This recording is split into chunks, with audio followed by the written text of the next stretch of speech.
Hello, ladies and gentlemen. Thank you for joining me to another one of these great episodes. Today, we'll talk about something very mysterious. The reason why it's so mysterious is because what if the priesthood of Jesus was not a male priesthood, but it was a female priesthood? And so we will try to talk about some archaeological content, which dates to the same time as the Gospel of Mark or John. And let's go.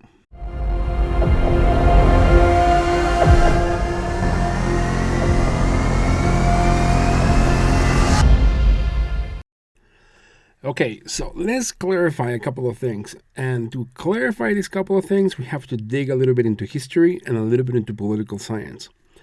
The clarification is, where did Christianity even come from?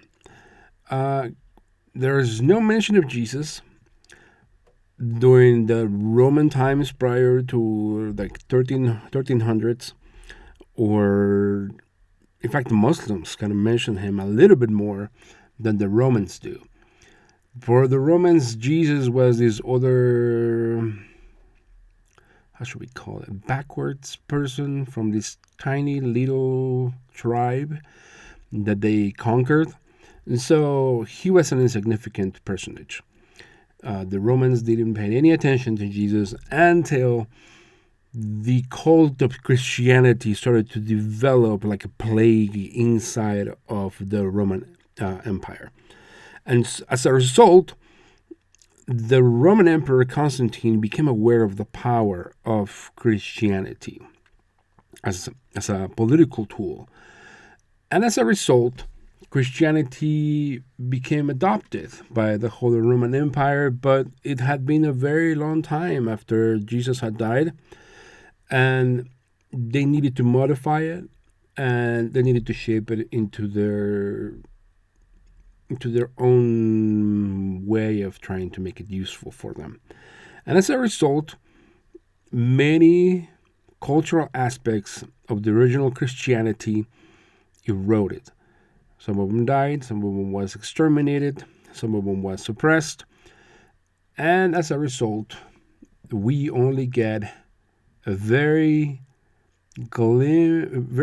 dim understanding of what Christianity was like for Christ and for his original disciples and the disciples of the disciples. And as a result,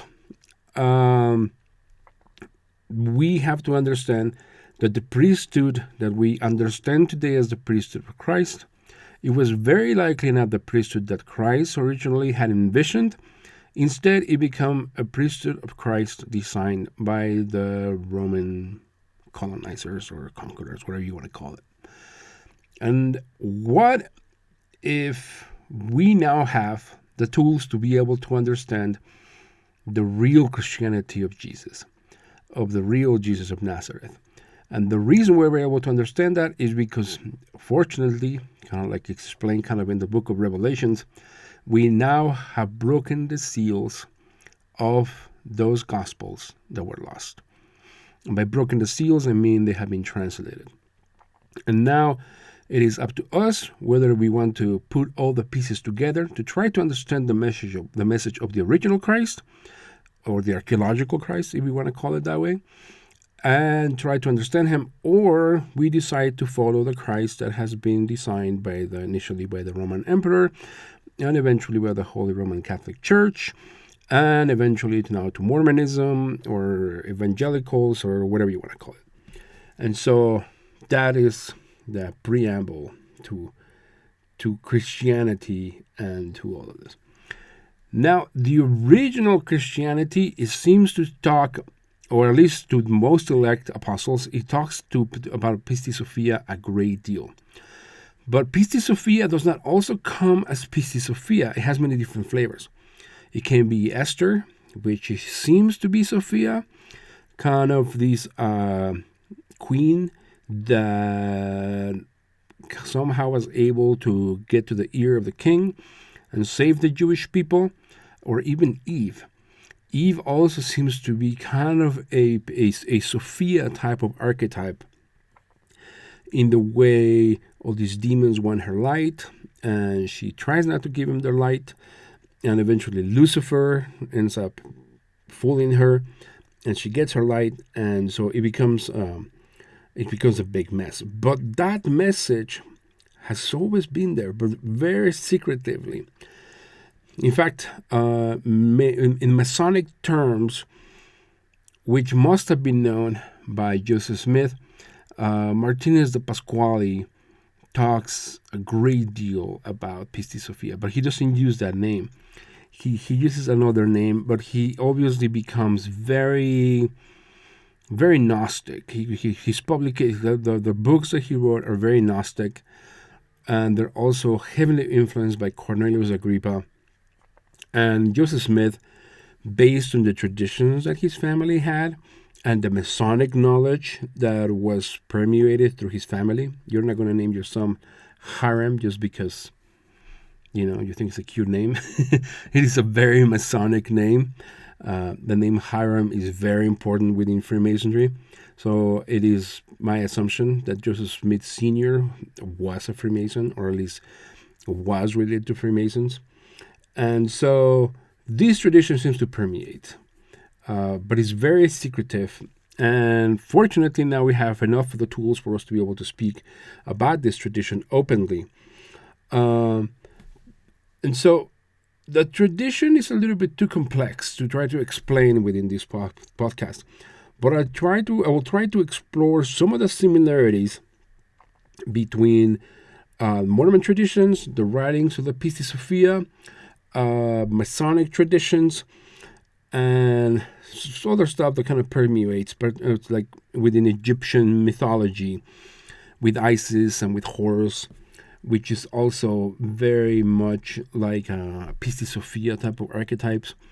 You have Isis, and then she gives birth to light, and then the Horus, who is the hawk god, who is kind of like the sun, who is a representation of the pharaoh.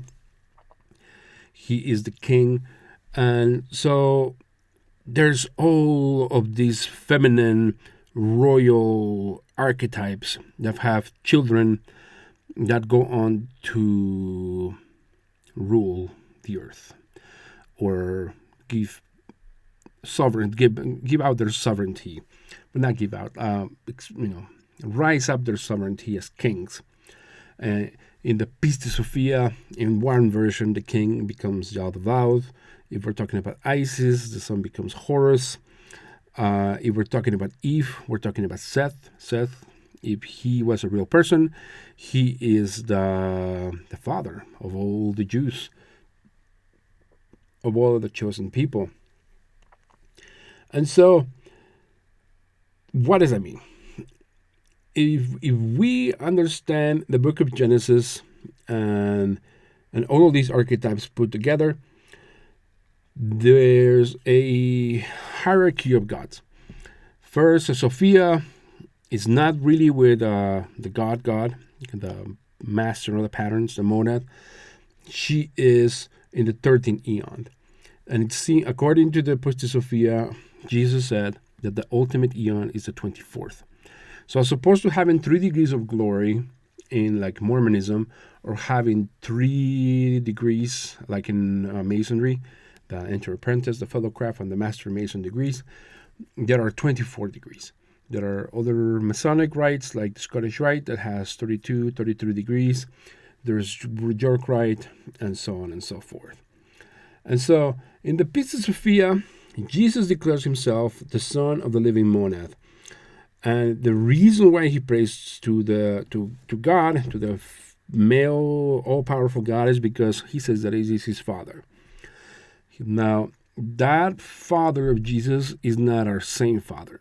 It seems like he's our grandfather. So there's the monad, and then the monad has Pistis Sophia, and then Pistis Sophia had Yaldabaoth, and Yaldabaoth, then he had us. This is according to the Gnostic Gospels.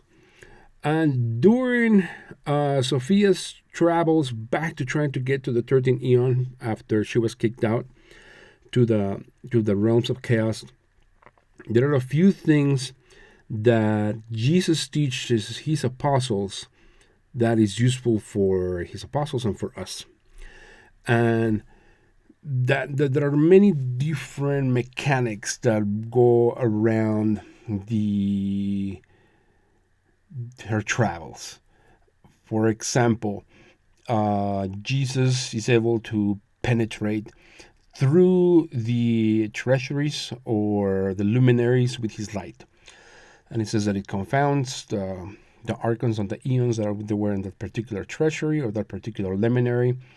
And he passes without them knowing. And he just has all this power to just basically penetrate through all of them back to his father. But Sophia can't. Sophia has a really hard time trying to get back to the original place where she was. She does not have enough light to get there. She does not have the power. She does not have the know-how to get there. She needs to know, very much like in masonry, she needs to know the names of the guardians, of the watchers. She needs to know the passwords. She needs to know the steps. She needs to know the grips, which for a lot of Mormons may sound familiar because that is a very Masonic thing to do. And my masonry references could come from the Book of Hiram, which is a published book. It explains a lot about these tokens and passwords and steps. And Jesus, who is sometimes called a baromental, serves as a teacher or an instructor, teaching his disciples the information of the divine world and the steps and the words and the codes that they will need to progress to the higher states of being after they pass from this mortal life, and as well as the knowledge of the cosmic realms, the inhabitants, and their functions. He teaches the disciples about the baptismal rites and instructs them to give these rites to all those who show themselves worthy. Hopefully, we're one of those, or at least as Christians, I would like to think that is what we strive to do. And coincidentally, the passage through all these degrees of glories can be obtained in the very similar manner, like I just described. And so, what are these realms? The break into segment, the Pistis Sophia shows the outer darkness. That is like where like the bad people go. I don't know. And then there's the myths, who's also pretty bad. And then there's the realms of chaos, which is where Pistis Sophia was thrown in after she was kicked out. There's the Amente, then there's the firmament, then there's the first sphere, there's the 12 eons, then the 13th eon, then there's the myths, and there's a treasury of light, and ultimately there is the 24th and ultimate treasury where God, the monad, I'm assuming the Elohim, resides, or at least according to Jewish lore. Elohim means God or judges or enumerators.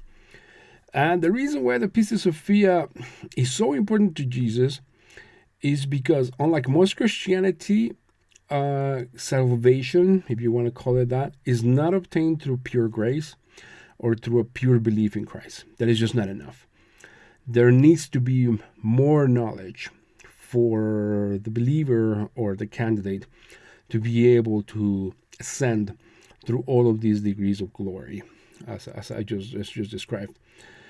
And another interesting character to note is Melchizedek. And this name is very important in Mormonism. And Melchizedek is the one who dwells in light or place of the right. Melchizedek basically means kind of like a prince of righteousness. So place of right is kind of like goes within that Hebrew wordage. His primary role is to oversee the transport of light from the lower realms to the higher realms as it becomes purified. His subordinates also deliver certain souls out of the punishment regions and delivers them to earth. They're delivered by people who pray for them. And in the next episode, I will talk more about this when we talk about the ceremonial tradition. A constant actually still lives in a way, but it's not necessarily attributed to Pistis Sophia. It's attributed to something else, something that's kind of hidden in the shadows of the Catholic beliefs. but that is still active. Where you pray for somebody, you try to get them through the mysteries. I mean, they use the various phraseology. And so, but what happens to those that are not aware of the mysteries of heaven and life? Well, according to this tradition, those human souls who did not receive the mysteries before they're dead are bound to reincarnate in this world. They're also given the cup of forgetfulness, so they forget the knowledge that they gained in the previous life, and therefore denying them the knowledge that they have to try to acquire, to try to overcome punishment and so on and so forth. And so it may seem that the LDS Church, once again, it gets very close to archaeological Christianity. And I'm loving this series because it is I was initiated into Freemasonry in the year 2000. I went through a lot of degrees, and I also have gone through the temple as a Mormon, and I'm just loving this series because I'm able to compare the archaeological tradition of the archaeological Christ and the archaeologic era of the followers of Christ, and I'm able to compare them with Mormonism. I'm able to compare them with Masonry, and I'm trying to share this with you. I hope you like this episode, and I thank you for your kind attention, and have a great one. Bye bye.